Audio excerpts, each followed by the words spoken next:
So, as we are moving forward here today, we want to assist you in recognizing where you are vibrationally. We want to help you to find conscious awareness of what you are doing with your vibration. And if you are consciously aware of how you are feeling, then you will have the opportunity, if you want to, of reaching for the thought that feels even better.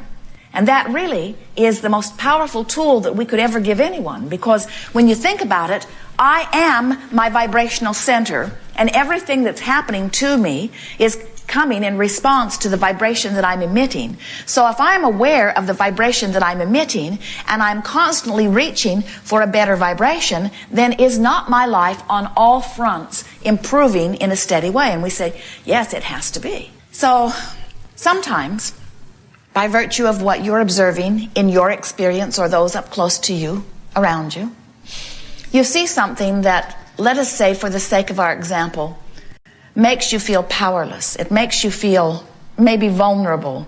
Let's say that the emotion that you feel is one of powerlessness or depression. Now, the reason that we are starting there is because we know the powerful being that you are, and we know the intention that you came forth into this physical experience. And we know that there is nothing that will feel worse to you than the opposite of that which you really are. And that which you really are is source energy. That which you really are is freedom expressing here and now. So the very worst feeling emotion has to be that suffocating feeling when you feel lack of control. And the emotion that you often describe when you are offering that vibration, we hear you use words like grief or words like betrayal or words like depression. The words don't matter so much. There's only two emotions. One feels good and one feels bad, and then there's that infinite range in between. You have lots of different names for the way you feel along this continuum, but let us say, for sake of this example, that deep depression, that feeling of grief, that feeling of not being able to do something about it, that powerless, lost feeling, let us describe that as the most disconnected vibration that you can achieve. So there you are in your depression. Now, the thing that we want you to hear is, you might come to an Abraham gathering, or you might talk with someone who has been to one, and in your depression, as they're observing you, they might say to you, hey, you got to think some happy thoughts. You need to cheer up. You need to stop being so negative. In which case you might want to say to them, you need to drop dead, because you don't have access to that bright, happy thought or feeling, even though you have thought happy things before, even though you have had access to happy thoughts at other times. In this moment of that vibration that feels like it's sucking the life right out of you, you don't have access to that bright, happy thought. So what we want you to hear in this quest for reconnecting to who you really are is, the best you can do is reach for the best you can do. In other words, the best you can do is find the best thought you can find. And maybe a thought of rage or anger is the best thought that you can find. Sometimes that angry thought that you discover is a big improvement over the suffocating grief that you were feeling before. You see what we're getting at? Now, somebody who does not understand the components of your grief, who really doesn't like to see somebody who's angry, might say to you, your anger is inappropriate. In which case, we advise you to tell them, again, to drop dead, because they don't know how far you've come. They cannot know the improvement that you have found. They don't know how much better that anger is than that grief that you were feeling just moments before. Now, if your intention is to reach for the best feeling thought that you can find, and you have found the relief, don't let somebody tell you that it isn't. You know that it is, but now don't give up on your quest to reach for a better feeling. Keep reaching. So what we've noticed is, as you're depressed or disempowered, and you reach for an angry thought, you might not have even reached very hard for it, it came easily to you, and you felt the relief of it. If you can stop in that relief and say, this is an improvement, I have deliberately made improvement, now you'll stabilize in that different vibration, and now you have access to an even less angry thought. So now if you reach for an even less angry thought, you'll feel the relief of that less angry thought. And as you stabilize there and continue your mantra of, I'm going to continue to make the best of where I am, I'm going to continue to reach for the best feeling thought, you might find an outrageously frustrating thought, which is relief from that angry thought. And as you stabilize, as you take the time to stop and pat yourself on the back and say, I am feeling better, I'm feeling better. I feel so much better than the depression that I had 2 days ago. And I feel even better than the anger that I wallowed around in all day yesterday. And this feeling of frustration is a big improvement over where I've been. Now you continue your steady progress until from frustration you can go to mild aggravation. And from mild aggravation you can go to a sensation of slight hopefulness. And from slight hopefulness you can go to a vibration of, well, maybe it could possibly be. And from that vibration you could go to a feeling of maybe expecting or maybe even recognizing how many good things are happening for you, into a feeling of belief that it really is going to get better, into a feeling of knowing that you are in charge of your life experience. And that's a long way from that suffocating grief that you were in only 2 or 3 days ago. But the point that we're making to you is you cannot be guided from the outside in. Some bright-eyed, bushy-tailed, lollipop, sunshine and roses Abraham person cannot know how far you've come because they weren't there with you vibrationally. They were on the outside of your vibrational meter, and while they mean well, they don't know. Didn't that feel good? Sometimes, friends, in this wildly exaggerated, contrastive, comparative, co-creative experience in which you are all focused, there are things that are happening around you that you do not want to happen. People you love die. People starve in parts of the world. Your dear cat gets run over. All kinds of things that you would not choose if you felt you had every choice to make happen around you within your view of seeing them.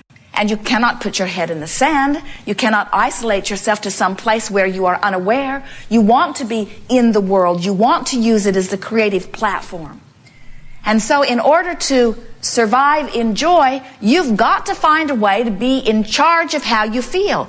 You've got to show yourself that even with all of this happening, that you can focus in a way that makes you feel terrible, or you can focus in a way that makes you feel less terrible. And if you focus in a way that makes you feel less terrible, then you can focus in a way that makes you feel less terrible. And if you can focus in a way that makes you feel less terrible, you can focus in a way that makes you feel less terrible. Until before you know it, you don't feel so terrible. You even start to feel a little good.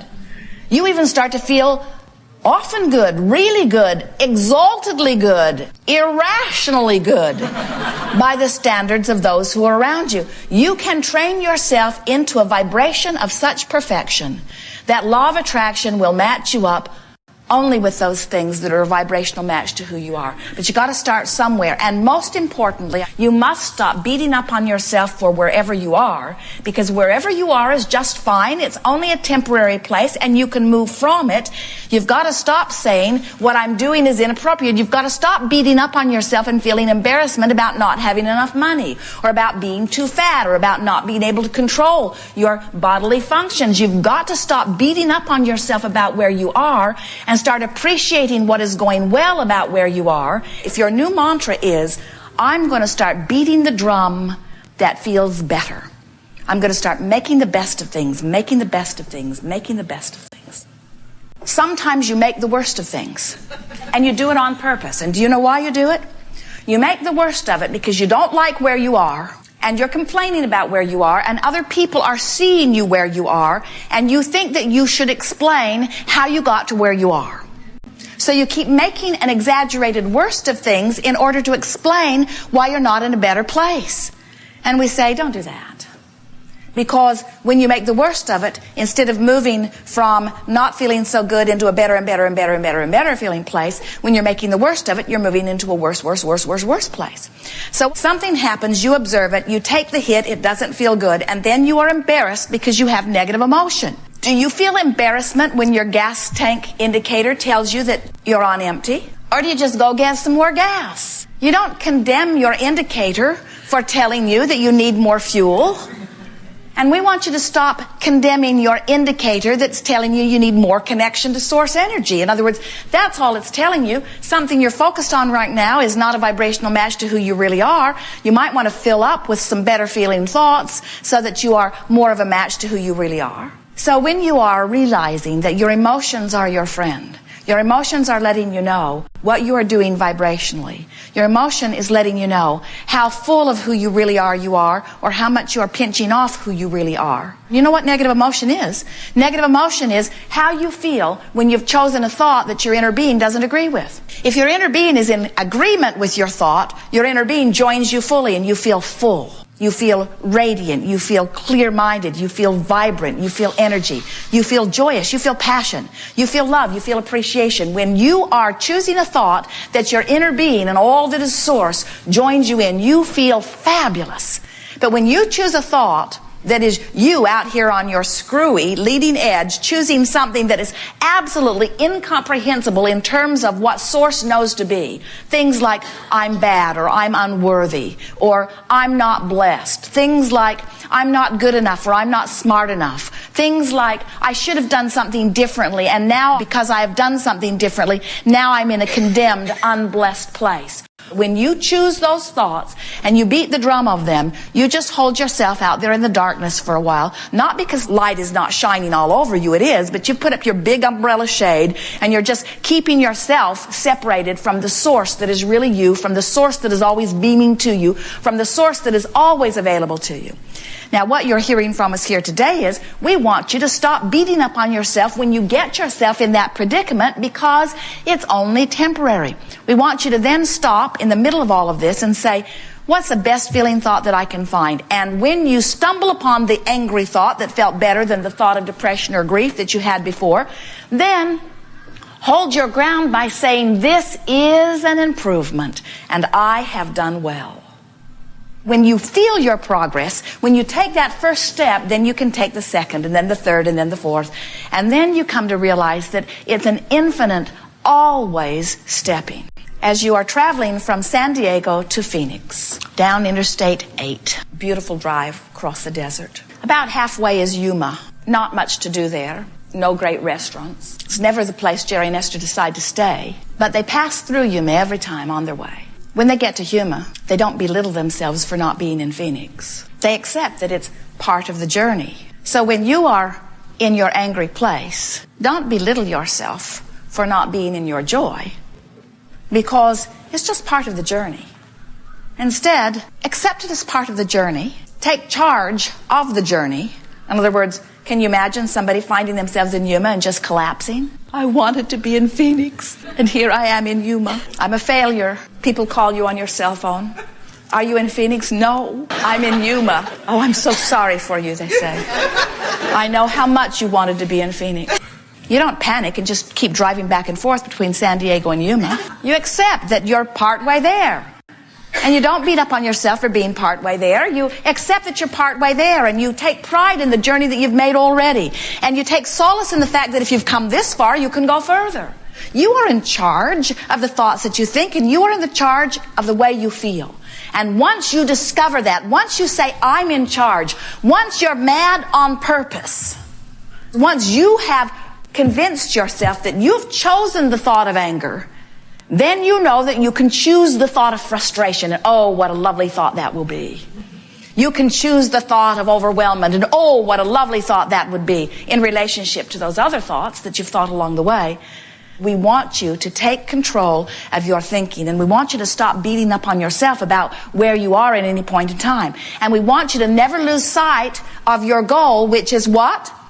To reach for a thought that feels better. In other words, we want you to stop saying, just for a little while, my goal is ecstasy, or my goal is winning the lottery. Those long jumps that are far from where you are don't serve you as well. My goal is I'm going to feel a little better than I feel right now, and I'm going to stabilize there and pat myself on the back, and then I'm going to keep reaching, and I'm going to reach again, and then I'm going to reach again, and then I'm going to reach again. And when you think about it logically, you have to understand that no matter where I am, no matter how sick or how poor or how in the darkness I am, if it is my intent to reach for a thought that feels better, I'm going to find it.